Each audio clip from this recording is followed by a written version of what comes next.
A video with millions of views describes a government helicopter right now dropping poisoned mice into the Florida Everglades, targeting a specific technician by name, describing a program already scaled to millions of units a year. Almost none of it holds up against the actual public record of what government scientists are doing in that swamp. And the strange part is that the real science underneath this story, the actual peer-reviewed research on whether this could ever work, is stranger, more honest, and more unresolved than the confident version currently spreading online. Stay with me, because by the end of this, you are going to understand exactly what real scientists have actually tested, what they found, and why the government program described in that viral video does not appear to exist in the form millions of people currently believe it does. Picture the actual verified version of this idea first, because it did happen, just not where the viral video says it did. On the island of Guam, decades ago, a stowaway predator changed an entire ecosystem almost overnight.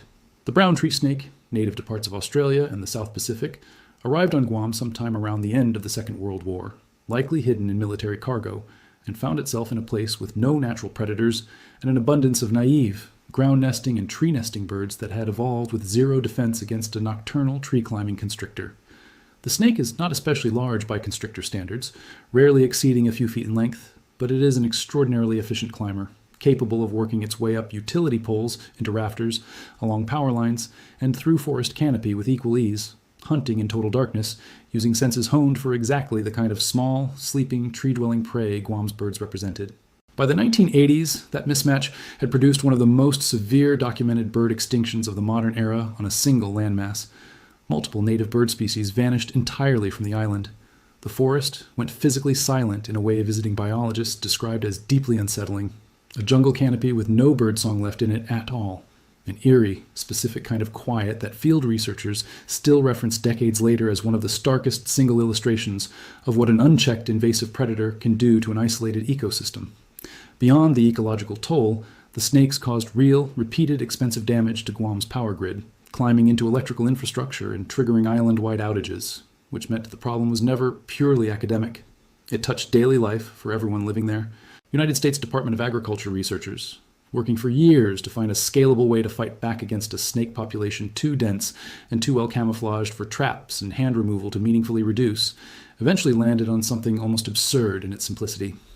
Acetaminophen, the same over-the-counter painkiller sitting in most home medicine cabinets, turned out to be reliably lethal to brown tree snakes, whose metabolism cannot process the compound the way mammals can. Researchers developed a delivery system built around that discovery. Dead mice, injected with a measured dose of acetaminophen, fitted with a small cardboard streamer designed specifically to catch in the forest canopy rather than fall all the way to the ground, then dropped by helicopter across dense, difficult terrain that ground crews could never have covered at the same scale. Real field trials on Guam documented meaningful reductions in local snake numbers in treated zones. This program is real, funded, sustained, and represents a genuine scientific success story in the notoriously difficult field of invasive predator control.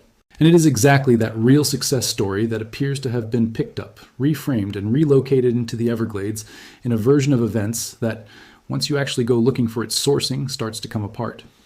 The seed of doubt here is small at first, almost easy to miss if you are not looking for it. A story built entirely on real science should be easy to trace back to a real source. A named agency press release, a study you can pull up and read yourself, a quote you can verify came from an actual person with an actual title at an actual institution.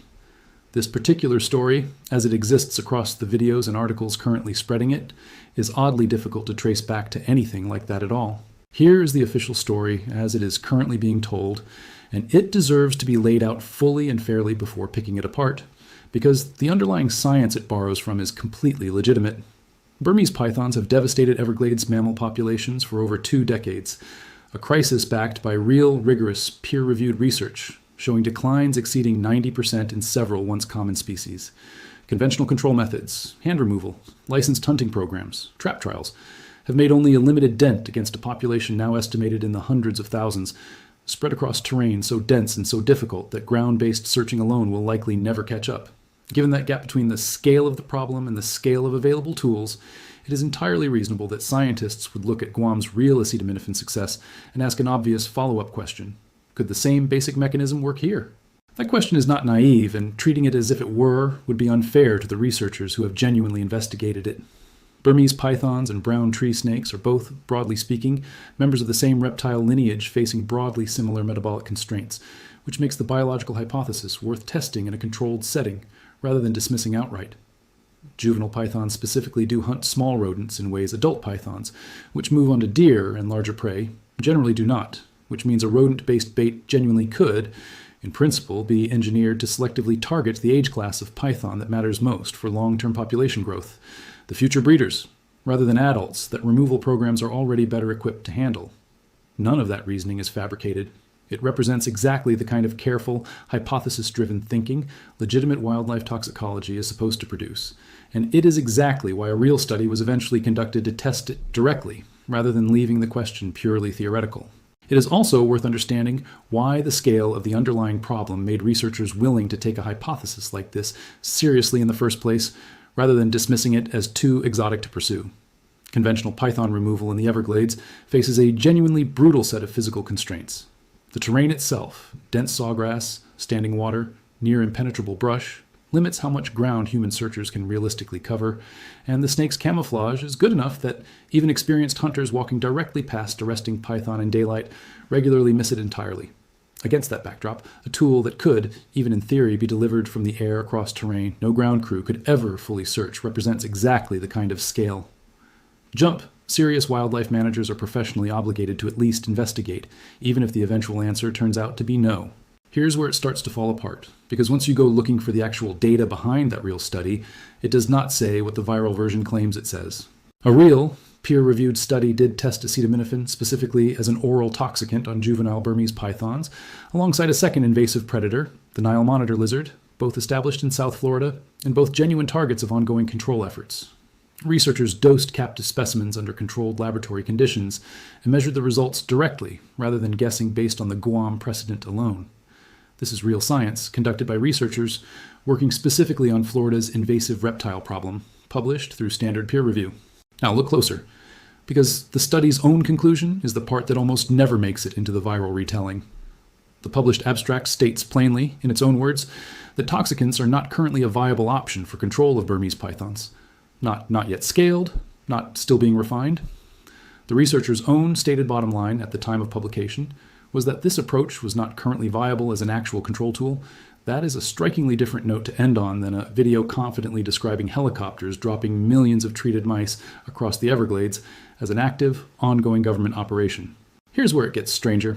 Go looking for the actual government agency currently running Everglades python control, and you find a very different toolkit than aerial toxicant bait. The United States Geological Survey publicly and openly documents its own current strategy for the greater Everglades python problem, and it centers on an entirely different set of methods. Radio telemetry, using tagged scout male pythons tracked continuously through breeding season to locate mates and nests.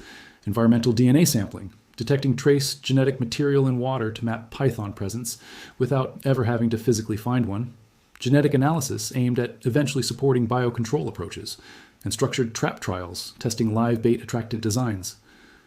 Nowhere in USGS's own public description of its active Everglades python program does aerial acetaminophen mouse deployment appear as a currently operating field method. Now consider what that absence actually means, because it is not a small detail to be missing. If a federal agency were genuinely conducting a program significant enough to require millions of bait units annually, distributed by helicopter across one of the most ecologically sensitive and heavily monitored national parks in the country, you would expect that program to appear, at minimum, somewhere in that same agency's own public science communications, the exact place USGS lists every other Python-related project it actually runs, down to individual data.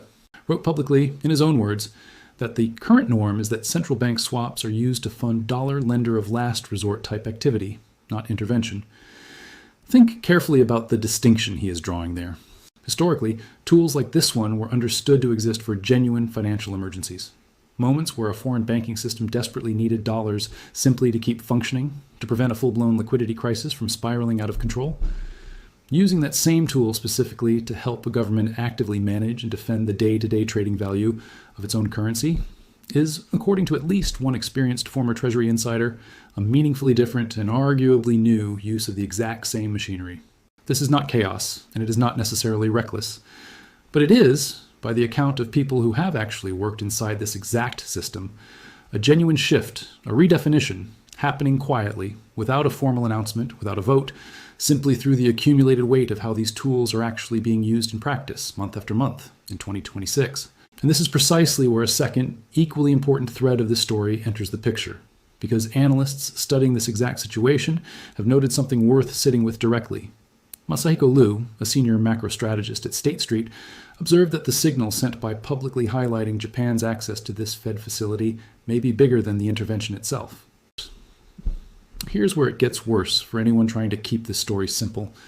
Simply telling the entire world that Japan has this kind of deep, standing access to Federal Reserve dollar liquidity is itself a form of backstop, independent of how much money actually changes hands in practice.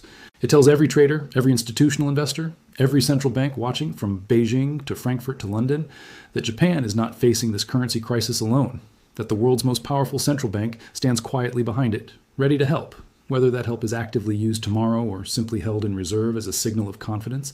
Markets respond to signals just as powerfully as they respond to actual executed transactions, sometimes even more powerfully. And this was unmistakably a very loud signal wrapped inside deliberately quiet technical language.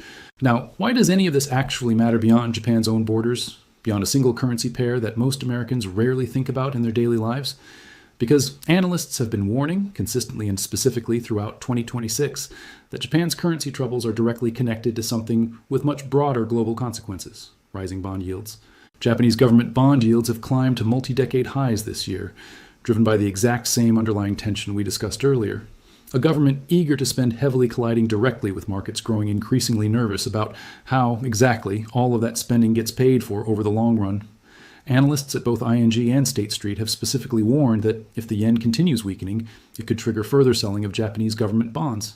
And because global bond markets are genuinely deeply interconnected across borders in ways most people never see or think about, rising yields inside Japan can meaningfully spill over into bond markets everywhere else, including directly here in the United States, where America is simultaneously grappling with its own historically elevated borrowing costs. This is not two separate, unrelated stories happening to occur at the same time by pure coincidence. This is one single interconnected global bond market, under simultaneous pressure from two of the largest economies on the entire planet, at exactly the same moment in history. It is worth pausing here to add real, necessary balance to this picture, because not every credible analyst believes this intervention actually solves Japan's underlying problem. And understanding the skeptical case matters just as much as understanding the intervention itself. Analysts at HSBC wrote plainly that unless the Bank of Japan moves toward meaningfully faster interest rate hikes, and unless Tokyo takes a genuinely clearer public stance, specifically defending the yen, rather than simply describing its weakness as carrying both positive and negative implications, they still lack real confidence in projecting any sustained, lasting downtrend for the dollar against the yen. In plain language, the intervention successfully treated the visible symptom, the immediate spot exchange rate you would see quoted on a trading screen, but it did comparatively little to address the deeper structural cause sitting underneath it: negative real interest rates inside Japan, combined with an aggressive new government spending push. Robin Brooks, a senior fellow in economic studies at the Brookings Institution, went even further in his own public analysis, arguing that this specific kind of coordinated intervention could actually end up weakening rather than strengthening long-term confidence in the yen over time, since it might signal to markets that Japan hunt. In the other, a real published study, conducted years earlier, tested the same underlying compound on captive juvenile pythons in a laboratory, found it could be lethal, and concluded explicitly that it was not currently a viable control option, while the same federal agency responsible for Everglades python research continues, according to its own public materials, to center its actual active strategy on scout snake telemetry, environmental DNA detection, trap trials, and early-stage genetic biocontrol work, with no aerial toxicant deployment listed among its current operational tools. Sit with that for a second, because it is not a story about a government cover-up in the traditional sense. Nothing here suggests anyone deliberately hid a real program from the public. It is stranger than that, and in some ways more revealing about how information actually moves today. A real, cautious, still unresolved piece of applied science, tested honestly, reported honestly, and concluded honestly by its own researchers as not yet viable, got picked up somewhere along the way, stripped of its own conclusion, relocated from a lab bench to a helicopter cockpit, and re-narrated with a named technician and a specific date until it read like an ongoing operational success, rather than what it actually still is, a promising hypothesis sitting in exactly the same cautious, unresolved place real wildlife toxicology usually sits for years before anything gets deployed at scale, if it ever does at all. Here is the plain language version of what that means, and it deserves to be said as directly as possible. The compound really can kill a python under lab conditions. The Guam precedent really is a genuine scientific success story. The Everglades python crisis really is as severe as the mammal decline data shows. None of the underlying facts here needed inventing, and every one of them got used anyway to build a specific operational claim, a helicopter, a named technician, a scaled national program that does not appear to trace back to any primary source at all. That is the actual twist, and it is stranger than a secret government mouse drop program would have been. The science is real, the urgency is real, and the specific dramatic scene built on top of both of them appears to be almost entirely invented. Think about what that asymmetry rewards, because it is worth naming plainly. A careful toxicology paper, tested over months or years, hedged appropriately, concluding honestly that more work is needed, will never move as fast or as far online as a confident scene with a name, a date, and a helicopter attached to it. The real researchers who ran that acetaminophen study did their job exactly right. They tested a real hypothesis, reported a real result, and stated a real, honest limitation. Somewhere between that careful paper and a viral video, all of that careful hedging quietly disappeared, replaced by a scene specific enough to feel like access rather than speculation. That asymmetry has a real cost beyond just this one story, and it is worth naming directly. Every time a cautious, honestly limited real finding gets dressed up as a completed operational triumph, it makes the next genuinely careful scientific paper look, by comparison, weaker or less exciting than it actually is, simply because it refuses to claim more than its data supports. Researchers who do the responsible thing, publishing a hedged, honest, currently not viable conclusion instead of overselling a promising early result, end up competing for public attention against a fictionalized version of their own field that has no such scruples. That is not a fair fight, and it is not one real science was ever built to win on engagement metrics alone. What it means for how you should read the rest of this story, and every other viral conservation claim you encounter afterward, is worth spelling out clearly. It means the underlying science genuinely deserves attention. A real, published finding that acetaminophen can be lethal to juvenile Burmese pythons under controlled conditions is a legitimate, useful data point for future research. Exactly the kind of foundational finding that responsible, incremental science is built on. It means the actual agency responsible for Everglades python control, as far as its own public materials show, is still pursuing a broader, more cautious, multi-method strategy rather than betting everything on a single toxicant program not yet proven safe at scale. And it means a real ecological concern. The risk that any large-scale rodent bait program could accidentally harm the Florida panther, reintroduced eastern indigo snakes, or native raptors remains a genuine, unresolved obstacle standing between where this research currently sits and any future large-scale deployment, whether or not that deployment ever actually happens. That raises questions that do not have clean answers yet, and it would be dishonest to pretend otherwise. If the real science here is years away, at best, from field-ready deployment, how did a specific, confident, operationally detailed version of this story spread this widely, this quickly, complete with a named technician nobody can independently trace?